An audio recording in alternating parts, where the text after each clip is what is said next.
영화 감독 이준익. 개인적으로 좋아하는 감독입니다. 연산군의 이야기를 풀었던 왕의 남자, 사도세자의 비극을 왕과 세자라는 정치적 관계가 아닌 아버지와 아들이라는 한 가정의 비극이라는 입장에서 풀었던 사도, 일제강점기를 살았던 지식인들의 다양한 삶의 방식을 묘사했던 동주와 박열. 지금까지 그는 여러 영화들을 만들었고 대부분의 영화에서 저는 이준익 감독이 스크린을 통해 보여주었던 깊은 주제의식에 감명을 받아왔습니다. 특히 박열이라는 영화를 통해 감독 이준익이 보여주었던 20세기 초중반 일본 제국주의 허점과 이에 대한 통렬한 비판은 여전히 저의 기억 속에 강렬하게 남아있습니다. 이준익이라는 세 글자는 어느새부터 대한민국 사극영화의 대가를 표현하는 고유명사가 되었죠. 이번 영화 자산어보는 그가 제작하는 사극이라는 점에서, 그리고 영화 동주에 이어 두 번째로 도전하는 흑백영화라는 점에서 많은 기대를 할 수밖에 없는 작품이었습니다. 앞서 영화의 역사적 배경 지식에 대한 영상을 올려드린 이유도 윤공 스스로 영화에 큰 기대를 하고 있었기 때문이죠. 영화를 보기 위해 오랜만에 극장을 찾았다는 점도 이 영화를 기대하게 만든 요소 중 하나였다고 할 수 있을 겁니다. 하지만 기대가 컸던 탓인가 이번 영화 자산어보는 분명 잘 만든 영화이긴 하나 좋은 영화로 다가오지는 않았습니다. 좀 더 자세한 이야기를 해보겠습니다. 참고로 지금부터는 스포일러가 포함되어 있습니다. 주의하시길 바랍니다.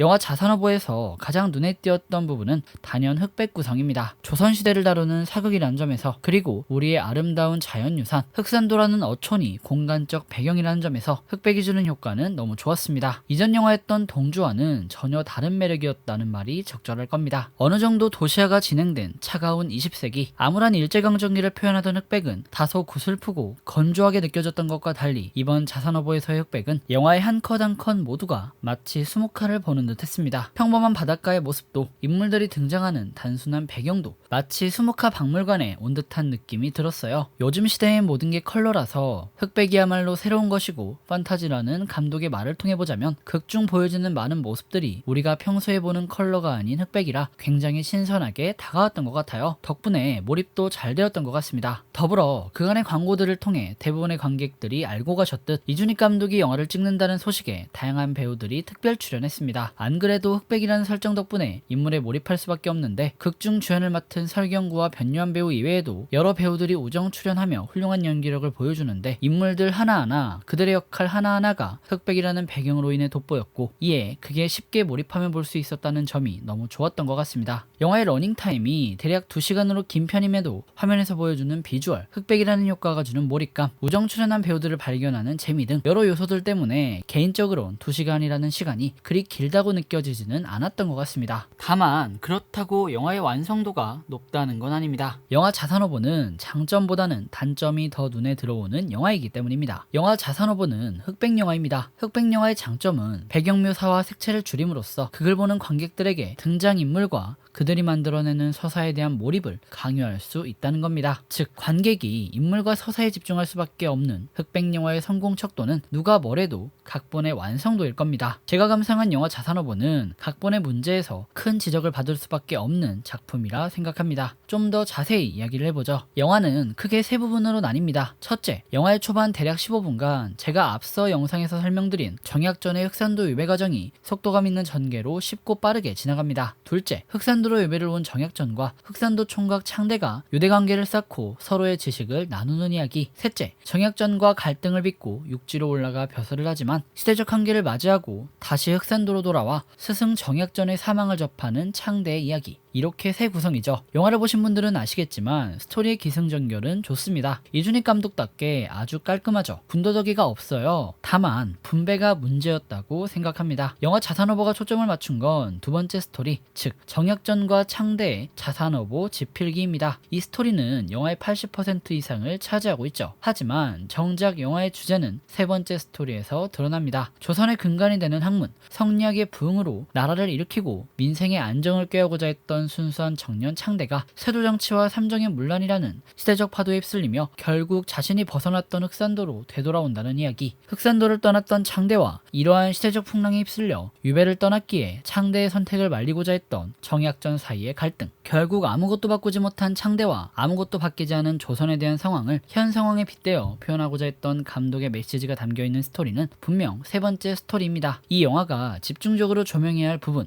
혹은 관객에게 인상을 줘야 할 스토리는 세 번째 스토리라는 것이죠. 하지만 영화는 두 번째 스토리에 주목합니다. 자사노브의 집필 배경과 그 과정, 책의 내용을 설명하는데 영화의 상당 부분을 사용하고 있어요. 이에 이번 영화 자사노브는 주제의식이 잘 드러났던 이준익 감독의 이전 사극 영화들과 비교하면 주제의식이 너무나도 약합니다. 솔직히 표현하면 그냥 인터넷에서 찾을 수 있는 정약전의 책 자산어보의 집필 과정에 대한 정보를 백과사전식으로 열거하고 있는 영화라고 할 수 있어요. 자산어보를 소개하는 영화 혹은 자산어보를 알리는 영화, 자산어보가 이런 책이다 하는 정도에서 그쳤다는 것이죠. 정약전이라는 당대의 지식인이 도대체 어떤 고민과 무슨 생각을 하고 자산어보를 만들었는지, 정약전에게 성리학을 전수받으며 주자의 나라라는 이상을 꿈꾼 창대와 성리학자임에도 불구하고 물고기 지식이라는 현실적인 학문을 연구하고자 했던 정약전 사이의 갈등이 무엇이었는지, 성리학으로 나라를 바로 세울 수 있다며 흑산도를 버리고 떠났던 순수한 청년 창대가 세조정치와 삼정의 문란이라는 조선 후기의 현실을 맞이하며 어떠한 혼란과 환멸을 겪었는지, 왜 다시 흑산도로 돌아올 수밖에 없었는지, 정약전의 책 자산어보가 19세기라는 당대의 시대적 맥락 속에서 어떠한 의미를 갖는지, 정약전은